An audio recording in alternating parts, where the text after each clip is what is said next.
It was the twilight years of the 19th century.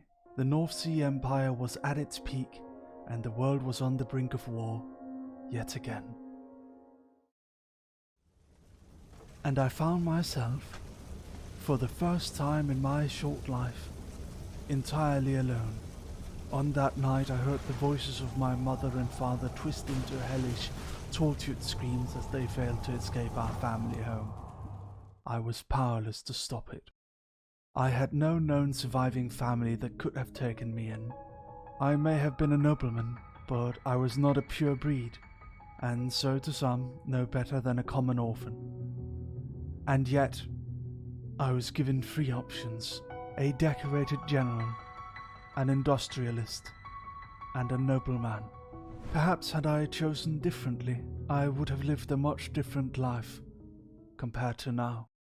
I chose the nobleman, Count Wilhelm Gravgard. That was a mistake. The Count had spent his family fortunes on a life of luxury, one he could no longer afford, and once he heard of my plight, took it as an opportunity to prolong this life. I was made to sign over the rights to my family's remaining wealth. What had once been the summer home of my family and myself had now become a place of decadence where Count Wilhelm could live the rest of his days in pleasure.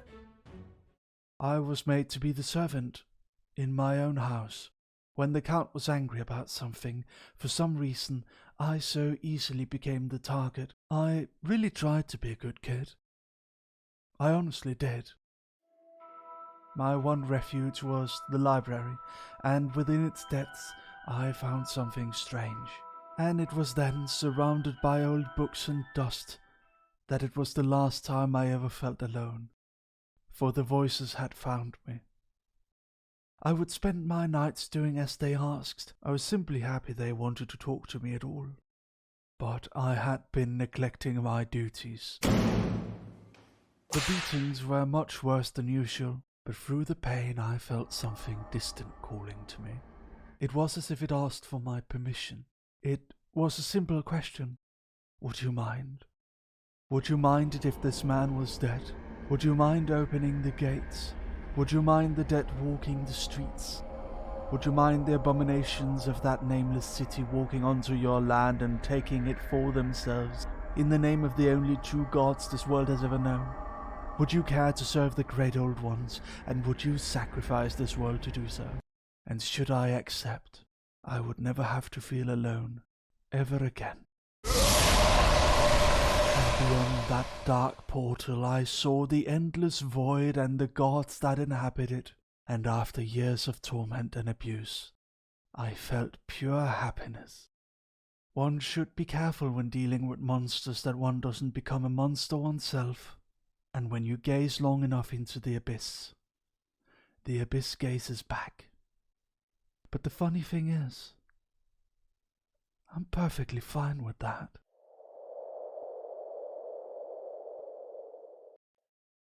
Oh, hello. Did you enjoy the flashback? It's been such a long time. Sometimes I wonder what happened to the good Count. That night was the last I ever saw of him, kicking and screaming as he was dragged into that empty void. I'm sure he must be gone by now. I feel a bit bad sometimes. Had he chosen a different path, I'm sure he would still be indulging himself into an early grave. I do appreciate him, you know, not for taking me in, but for showing me despair. For it was those years of torment, misery, and despair that led me to realizing one ultimate truth. Humanity is broken. We are pitiful creatures. While we may try our best and at times succeed, we do so by inevitably trampling on others. Ambition is but torture for those lesser fortunate. Every indulgence is a child that starves. Every battle, glorious it might be, is thousands dead. Every building, a testament only to its makers, as the men who built it did so by sacrificing their own bodies and time, which I might remind you, we all cursed with an ever-decreasing quantity of, and at the end of which we will all see that beautiful void which the dear Count was prematurely dragged into. Our very existence is but a fleeting one. But should it truly be that way? Scientists and mystic men have both pondered for eons about that lingering question. Should life be preserved in perpetuity? Do we have that right? Would it not only lead to further misery?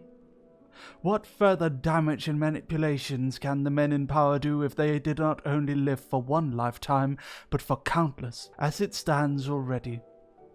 The elites look down upon the weak and use them as if they were mere machines, organic machines that do their bidding for the sake of mere survival. And so perpetual life, immortality, would only empower the already empowered. And for a working man who toils from day to night, dawn to evening, what pleasures would there be in an eternity of that? What right do we have to think of perpetual life when we have yet to make life good for those of us in bad positions? If we cannot lift the weakest of us, what right do we have to dream of immortality? Can we dare to? My dear friends, I may have come upon a conclusion to this predicament. Tonight I'll be telling you 3 stories, all with one theme. A familiar theme, and finally the conclusion, which I would be very happy if you would come to along with myself. And should you come to this conclusion along with myself, then may I request you to join me as we watch this world burn and build upon it a new one, free of suffering, of torment, and of mortality. My house is just around the corner. If you don't mind, my dear sirs and ladies, would you like to join me? And we might discuss this in further detail. I'm very happy to hear that. Well then, I'll lead the way. My dear ladies and gentlemen, welcome to my library. Please make yourselves at home. You might find at one point that it starts to rain, but don't worry, it's well insulated. I suppose I should take off my hat. It is inappropriate to wear a hat indoors, and I suppose I won't be needing this anymore. Don't mind the eye. There we are, much more comfortable. Now I might invite you, my dear company, please have a seat. Should you require anything during the reading, I would like to invite you to please let me know. Woof. Now before we might start, I suppose I should introduce myself. You and I haven't met before, have we? My name is Lucius J. Merriweather. It's nice to meet you. My friends call me Mary because I'm a very dapper lad. Shall we get started? And don't mind the cane. It's just in case. None of you are going to hurt me naturally. Just in case. We do have some unruly inhabitants of this house. Would you mind leaving? There we go. Sorry, you didn't see that. And it's nothing to worry about, really. They're perfectly friendly. I suppose we should have a seat together. There we go. Now, are you sitting comfortably, my ladies and gentlemen? If you are, then I shall begin the first story of many.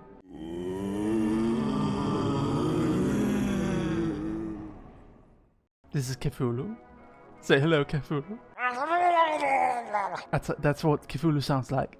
It's actually pronounced Kalala. Kalulu. Cthulhu Finnaken. Yeah, Cthulhu Finnaken. Would you like to hear me speak Lovecraft? Rather, sorry, Eldritch. Penglunui Mclnaf Cthulhu Relier Viknaken Fnaken. In his house at Relier, that Cthulhu waits dreaming.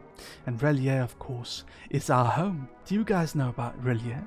Relier is the lost city. The nameless city. It's a lovely place, really. When Relier rises, the only portion of the city that emerges is a single monolith-crowned citadel in which Cthulhu is entombed. The human onlookers will be awed by the sheer immensity of the city and by the frightening suggestiveness of the gargantuan statues and bas-reliefs. The city is a panorama of vast angles and stone surfaces too great to belong to anything right and proper for this earth, and impious with horrible images and disturbing hieroglyphs, according to humans at least.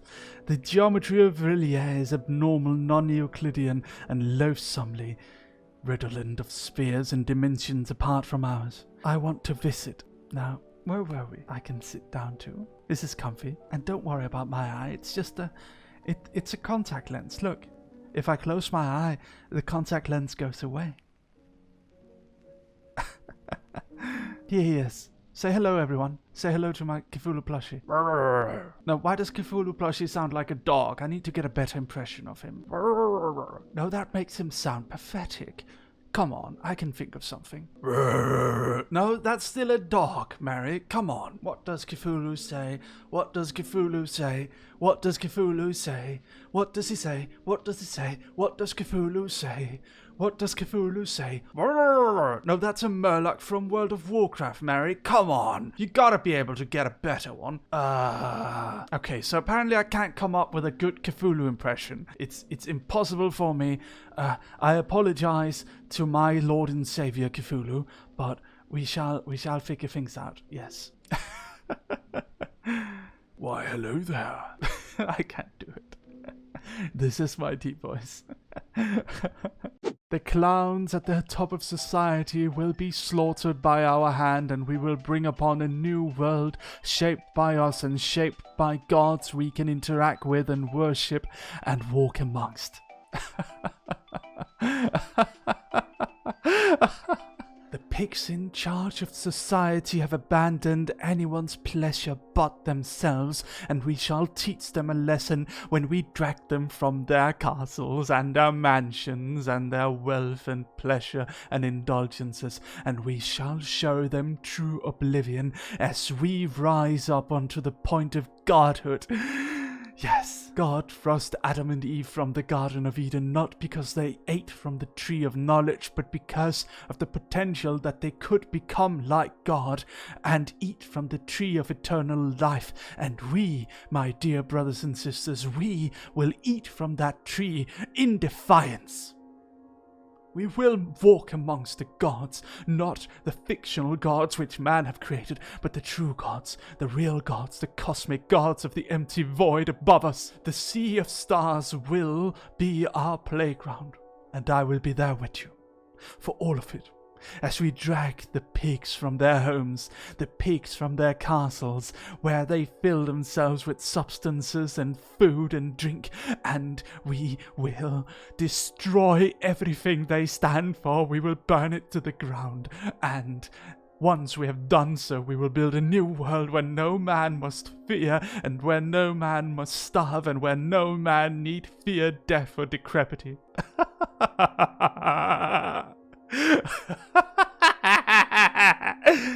We will evade oblivion and everyone who's ever treated anyone badly and use their power against them. Every man who has ever abused his authority will end up in that endless void, and we will live on in perpetuity for as long as Asathoth's dream lasts.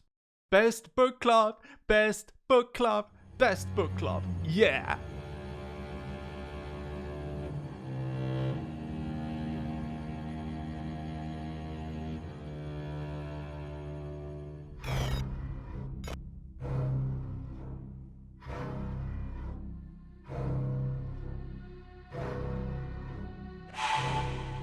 Can we get a popcorn machine in here? Of course we can. Of course we can. What's the point if you can't have a popcorn machine?